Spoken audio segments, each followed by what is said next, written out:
सभी को नमस्कार।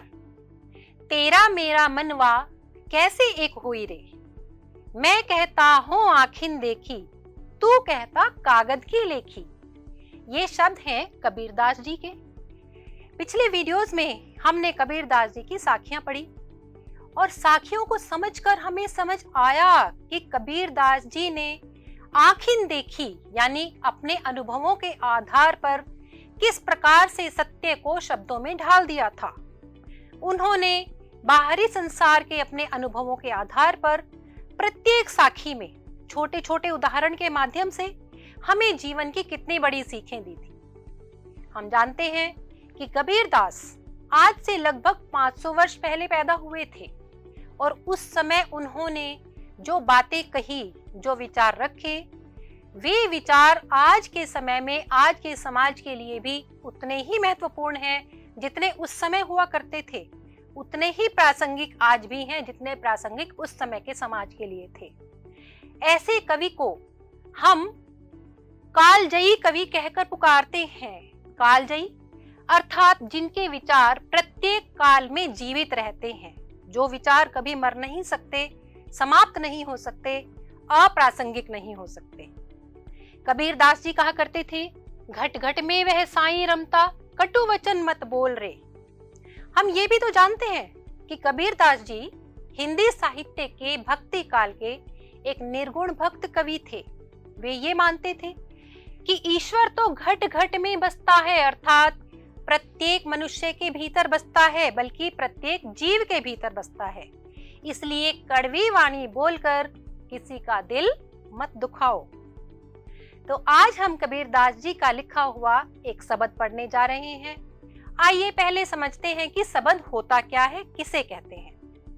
शब्द कबीरदास जी के लिखे हुए वे पद हैं जो उन्होंने ब्रज भाषा में लिखे थे, बल्कि गाए थे, और जिन्हें आज भी विभिन्न राग और रागनियों के आधार पर गाया जा सकता है। शब्द में कबीरदास जी के मन की अनुभूतियां शामिल हैं। यहाँ पर हम साखी और शब्द में एक अंतर समझ सकते हैं।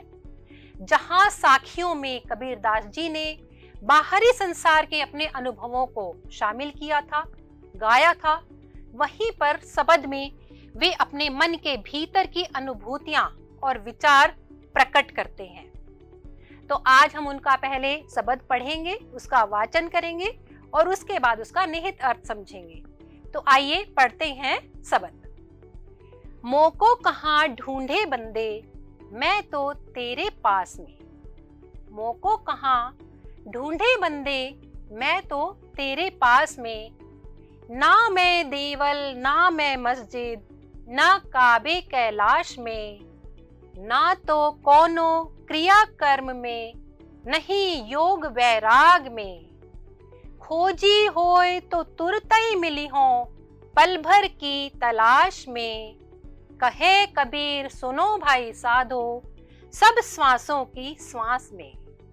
इसे यदि हम राग के आधार पर गाना चाहें तो इस पद को गाया जा सकता है जैसे, मोको कहाँ ढूंढे बंदे, मैं तो तेरे पास में। मोको कहाँ ढूंढे बंदे। तो इस प्रकार शब्द का वाचन करने के बाद आइए क्रम से उसका निहित अर्थ समझते हैं। मोको कहाँ ढूंढे बंदे, मैं तो तेरे पास में। ना मैं देवल ना मैं मस्जिद, ना काबे कैलाश में। इन पंक्तियों को पढ़ने से हमें समझ आ रहा है कि यहाँ पर ईश्वर मानो स्वयं मनुष्य से बातें कर रहा है। इस प्रकार हम समझ सकते हैं कि कवि ने यह शब्द समाज शैली में यानी मैं शैली में गाया है। यहाँ पर मैं शब्द का प्रयोग स्वयं ईश्वर के लिए किया गया है और बंदे उन मनुष्यों को कहा गया है जो ईश्वर को ढूंढने का, पाने का प्रयास करते हैं। कवि मानते हैं कि ईश्वर किसी निश्चित स्थान पर नहीं रहता, बल्कि वह तो सृष्टि के कण कण में व्याप्त है। परंतु हम विभिन्न धर्मों के विभिन्न विचारों के आधार पर ईश्वर के लिए कुछ स्थान निर्धारित कर देते हैं, जैसे देवल यानी देवालय, मंदिर या फिर मस्जिद। इसी प्रकार से काबे और कैलाश जैसी जगहों पर जाकर भी हम ईश्वर को ढूंढने लगते हैं। परंतु कबीरदास जी का विचार इससे विपरीत है। वे मानते हैं कि निश्चित स्थानों पर ईश्वर को ढूंढने से हमें ईश्वर नहीं मिलेगा, क्योंकि ईश्वर इतना व्यापक है, इतना विस्तृत है कि किसी एक निर्धारित स्थान पर हम उसे सीमित नहीं कर सकते, उसे वहां नहीं ढूंढ सकते। वह तो सृष्टि के कण कण में व्याप्त है। आगे चलते हैं। ना तो कौनो क्रिया कर्म में, नहीं योग वैराग में, खोजी होए तो तुरतई मिली हो, पल भर की तलाश में। कहे कबीर सुनो भाई साधो, सब श्वासों की श्वास में। यहाँ पर कवि कहते हैं कि विभिन्न धर्मों के लोग विभिन्न प्रकार के कर्म कांडों, बाहरी आचारों और दिखावे के माध्यम से ईश्वर को पूजने का, उसे पाने का प्रयास करते हैं। लेकिन कबीरदास जी कहते हैं कि वह तो मात्र दिखावा है, क्योंकि केवल किसी क्रियाकर्म या कर्म कांड के आधार पर ईश्वर को ना तो प्रसन्न किया जा सकता है, ना ही प्राप्त किया जा सकता है। यदि हम केवल किसी योग या वैराग यानी संन्यास के आधार पर ईश्वर को पाने का प्रयास करेंगे, वह भी असंभव है।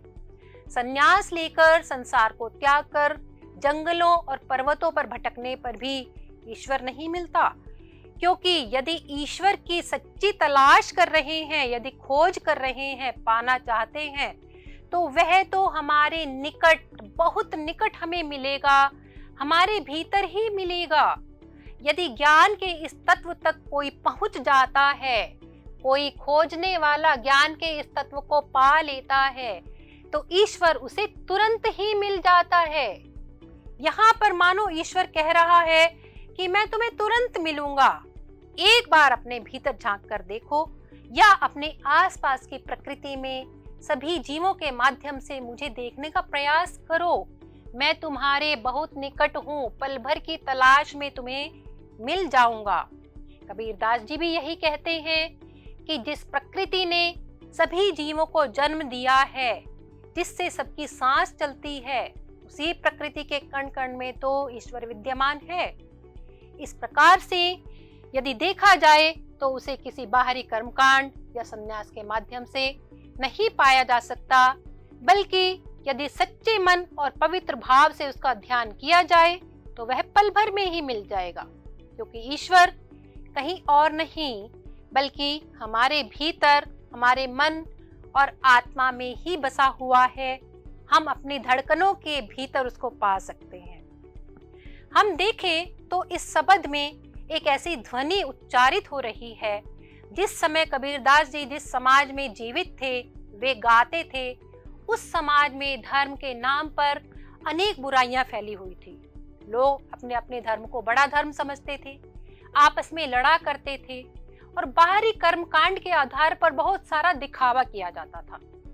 तो इस तरह के शब्द गाकर कबीरदास जी ने उन लोगों को एक सच्चा मार्ग दिखाने का प्रयास किया था। उनके मन में धर्म और ईश्वर का एक सच्चा रूप विकसित करने का प्रयास किया था। इस तरह से इस शब्द का अर्थ हमने समझा, और आइए अब इसकी कुछ शिल्पगत विशेषताओं पर दृष्टिपात करते हैं। पहली विशेषता है कि कवि ने इसमें मैं शैली का प्रयोग किया है, यानी ईश्वर और मनुष्य के बीच में एक संवाद की तरह से इसमें उन्होंने अपने विचार प्रकट किए हैं। यहाँ पर हम देख पा रहे हैं कि कबीरदास जी जैसे निर्गुण भक्त कवि थे, इस तरह से उनकी यही विचारधारा भी इस पद में हमें समझ में आती है। तीसरा, ब्रज भाषा का प्रयोग किया गया है। जैसे कि हमने समझा कि जितने भी शब्द कबीरदास ने लिखे थे वे सभी ब्रज भाषा में लिखे गए थे, वही विशेषता हमें यहाँ नजर आती है। इस पद को गाकर पढ़ा जा सकता है। कबीरदास जी के सभी शब्द विभिन्न रागों के आधार पर गाकर पढ़े जा सकते हैं। वे सभी पद गेय पद हैं। इस पद में अनुप्रास अलंकार का प्रयोग हुआ है और कौन कौन सी पंक्ति में हुआ है? कौनो क्रियाक्रम में, यहाँ पर क वर्ण की आवृत्ति के कारण अनुप्रास अलंकार है। सब श्वासों की श्वास में, यहाँ स वर्ण की आवृत्ति के कारण अनुप्रास अलंकार है। तो हमने देखा कि ये सभी शिल्पगत विशेषताएं इस शब्द में मौजूद हैं। और अब आपके लिए एक अभ्यास कार्य, इन सभी प्रश्नों के उत्तर खोजने का, सोचने का प्रयास करें और अपने ज्ञान की जांच करें। वीडियो में अंत तक बने रहने के लिए आप सबका धन्यवाद। नमस्कार।